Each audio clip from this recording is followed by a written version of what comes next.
यह कहानी है महाभारत युद्ध के बाद की।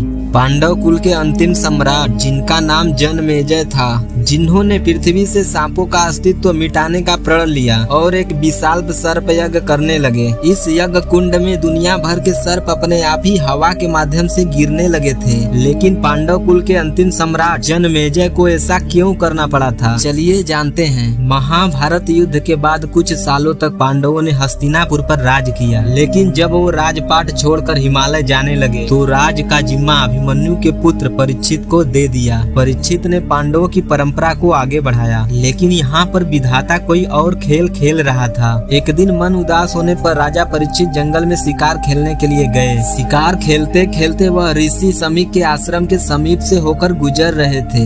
ऋषि उस वक्त ब्रह्मा ध्यान में आसन लगाकर बैठे हुए थे। उन्होंने राजा की तरफ ध्यान नहीं दिया। इस पर परीक्षित को बहुत तेज गुस्सा आया और उन्होंने ऋषि के गले में एक मरा हुआ सांप डाल दिया। जब ऋषि का ध्यान हटा तो उन्हें भी गुस्सा आया और उन्होंने राजा परीक्षित को श्राप दिया, जा तेरी मृत्यु सांप के काटने से होगी। तब राजा परीक्षित ने इस श्राप से मुक्ति के लिए तमाम कोशिशें की, लेकिन कोई फायदा नहीं हुआ। राजा परीक्षित ने हर मुमकिन कोशिश की कि मौत सांप के डसने से ना हो। उन्होंने सारे उपाय किए और ऐसे जगह घर बनवाया जहाँ परिंदा तक पर ना मार सके, लेकिन ऋषि का श्राप झूठा नहीं हो सकता था। जब चारों तरफ से राजा परीक्षित ने अपने आप को सुरक्षित कर लिया तो एक दिन एक ब्राह्मण उनसे मिलने आए और उपहार के तौर पर ब्राह्मण ने राजा को फूल दिए और परीक्षित को डसने वाला वो काल सर्प तक्षक उसी फूल में एक छोटे से कीड़े की शक्ल में बैठा था। तक्षक सांपों का राजा था। मौका मिलते ही उसने सर्प का रूप धारण कर लिया और राजा परीक्षित को डस लिया। राजा परीक्षित की मौत के बाद राजा जनमेजय हस्तिनापुर की गद्दी पर विराजे। जनमेजय पांडव वंश के आखिरी राजा थे। जनमेजय को जब अपने पिता का मौत की वजह का पता चला तो उसने धरती से सभी सांपों का सर्वनाश करने का प्रण लिया और इस प्रण को पूरा करने के लिए उसने सर्पमेघ यज्ञ का आयोजन किया। इस यज्ञ के प्रभाव से ब्रह्मांड के सारे सांप हवन कुंड में आकर गिर रहे थे, लेकिन सांपों का राजा तक्षक, जिसके काटने से परीक्षित की मौत हुई थी, खुद को बचाने के लिए सूर्य देव के रथ से लिपट गया और उसका हवन कुंड में गिरने का अर्थ था सूर्य के अस्तित्व की समाप्ति, जिसकी वजह से सृष्टि की गति समाप्त हो सकती थी। सूर्य देव और ब्राह्मण की रक्षा के लिए सभी देवता जनमेजय से इस यज्ञ को रोकने का आग्रह करने लगे, लेकिन जनमेजय किसी भी रूप में अपने पिता की हत्या का बदला लेना चाहता था। जनमेजय के यज्ञ को रोकने के लिए अस्तिका मुनि को हस्तक्षेप करना पड़ा,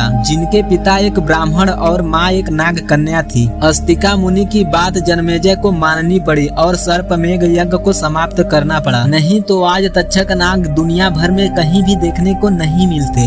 वीडियो के अंत तक बने रहने के लिए आपको दिल से धन्यवाद।